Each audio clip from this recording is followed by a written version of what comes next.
Hello, hello les amis, bienvenue à la leçon de l'école du sabbat.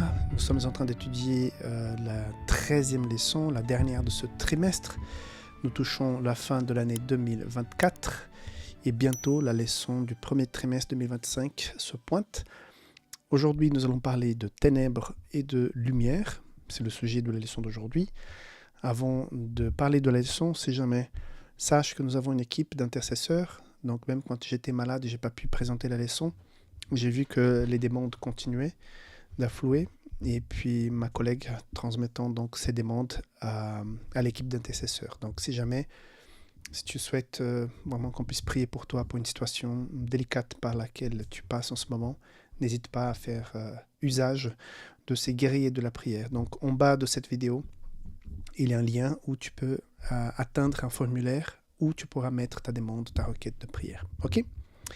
Sans autre, passons à la leçon d'aujourd'hui. Donc, pour la leçon d'aujourd'hui, il y a plusieurs versets qui ont été proposés, surtout à la première question du questionnaire. Mais je vais m'attarder sur le chapitre 8 de l'évangile de Jean. Donc, verset 12. Et après 42, c'est ça ? 42 au 44. Donc, 12 dit ceci. Jésus leur parla de nouveau et dit : « Je suis la lumière du monde. Celui qui me suit ne marche pas dans les ténèbres, mais il y aura la lumière de la vie. » Donc, une image assez simple et en même temps assez compréhensible. Quand vous rentrez dans une pièce, quand tu rentres dans une pièce, tu allumes la lumière, comme c'est le cas dans mon bureau en ce moment. À partir du moment que j'allume la lumière, les ténèbres disparaissent. Donc, c'est impossible d'avoir de la ténèbre quand nous avons une source de lumière. La lumière fait fuir les ténèbres. C'est très simple. Donc, Jésus est la lumière qui brille dans les ténèbres de ce monde. Donc nous sommes souvent encerclés, attaqués par les ténèbres qui veulent nous envelopper, nous prendre. Et tout dépend de la façon comme nous gérons cette source de lumière. Si nous la prenons pour l'avoir vraiment tout près de nous, qui va nous éclairer notre vie, notre chemin, notre route, ou bien si nous nous éloignons de cette source de lumière, nous marcherons de plus en plus dans les ténèbres. Donc l'image est assez simple, puissante et compréhensible. Après, Jésus ne va pas par quatre chemins. Verset 42, il va dire à ses chefs de la loi, verset 42, Jésus leur dit : « Si Dieu était votre Père, vous m'aimeriez, car c'est Dieu que je suis sorti et que je viens. Et je ne suis pas venu de moi-même, mais c'est lui qui m'a envoyé. » Donc il est en train de dire, vous dites que vous croyez en Dieu, mais si vous croyez vraiment dans le vrai Dieu, comme vous dites, vous seriez avec moi, vous croiriez à moi, à mon message, à ma mission. 43, pardon. Pourquoi ne comprenez-vous pas mon langage ? Parce que vous ne pouvez pas écouter ma parole. C'est simple. Vous avez pour père le diable. Waouh, c'est fort quand même. Hein ? Jésus leur dit, vous avez pour père le diable, et vous voulez accomplir les désirs de votre père, le diable. Il a été meurtrier dès le commencement et il ne se tient pas dans la vérité parce qu'il n'a pas de vérité en lui. Lorsqu'il profère le mensonge, il parle de son propre fond, car il est le menteur et le père du mensonge. Donc, ténèbres, diable, lumière, Jésus. Très simple. Jésus est en train de parler à ses chefs de la loi. Il n'est pas en train de parler à des bandits. Il n'est pas en train de parler à des voleurs, à des assassins. Il est en train de parler à des responsables religieux. Et c'est ça qui est le plus dur et pire dans cette histoire, c'est que ces gens, ces leaders-là, ils se disaient soi-disant porteurs de la lumière, mais ils étaient en fait porteurs des ténèbres. Et donc, ils ne veulent pas écouter, donc ils ont créé leur propre loi, leur propre Dieu, leur propre Bible. Ils prêchaient au nom de Dieu, mais c'était autre chose, mais ce n'était pas vraiment Dieu. Et Jésus va les alerter, va dire, il faut sortir des ténèbres, la vérité, elle est là. Et là, dans les autres versets que la leçon propose aujourd'hui, elle parle que la Bible est la lumière, la parole de Dieu est la lumière. Nous avons ici le chemin, la vérité, la vie. Donc, c'est seulement en Jésus qu'on peut rencontrer la vie éternelle et un sens à notre existence. Donc, il est très clair, très catégorique là-dessus. Par contre, ce qui se passe avec ces gens à cette époque-là, c'est la même chose qui se passe aujourd'hui.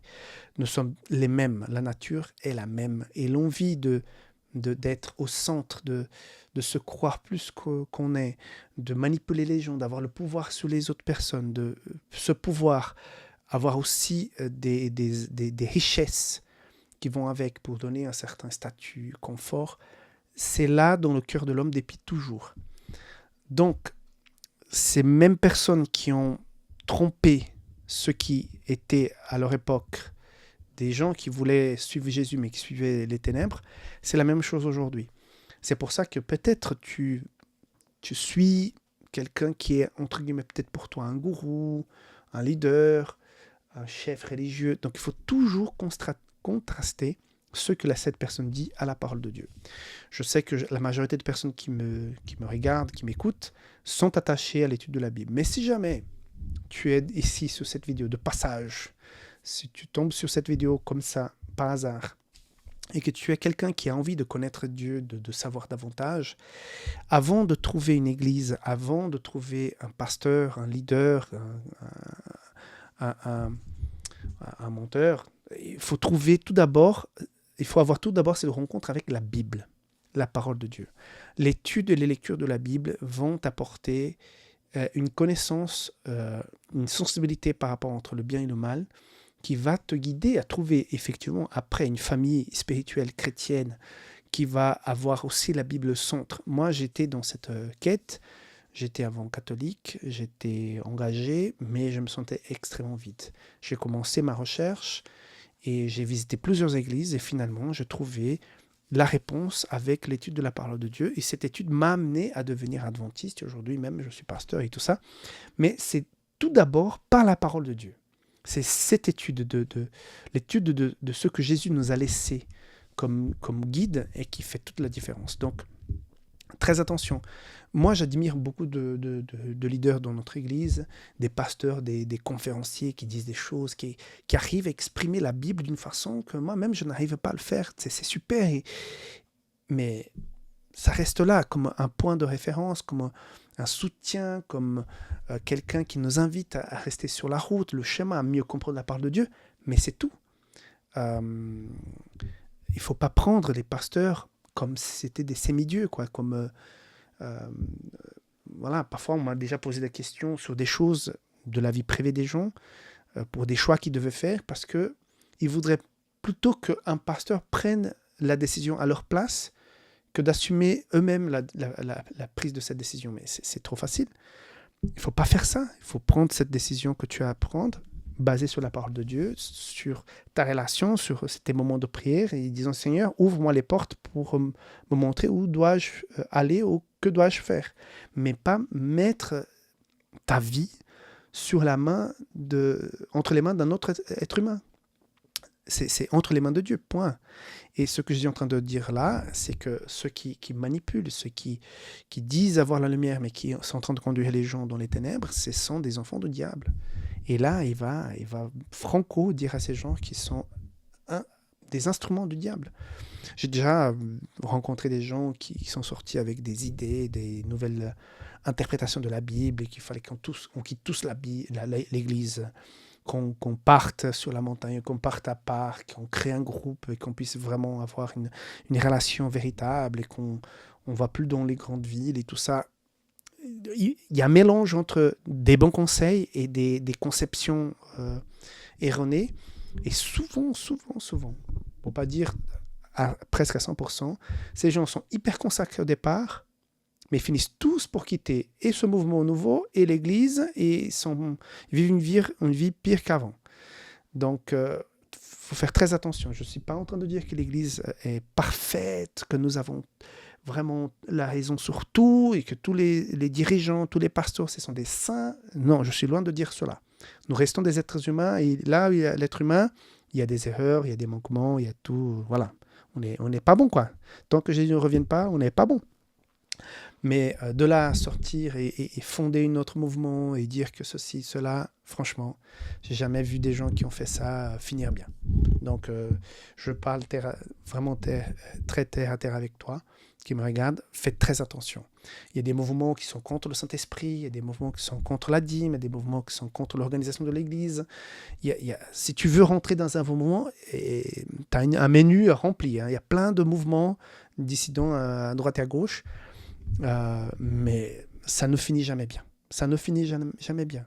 Le plus important, c'est que tu puisses rester consacré en lisant ta parole, en méditant sur ce qu'elle dit, en faisant en sorte que tes actions soient en harmonie avec ce que dit la parole de Dieu, que tu puisses demander pardon, que tu puisses pardonner, que tu puisses faire la mission, prêcher Jésus, témoigner de Jésus.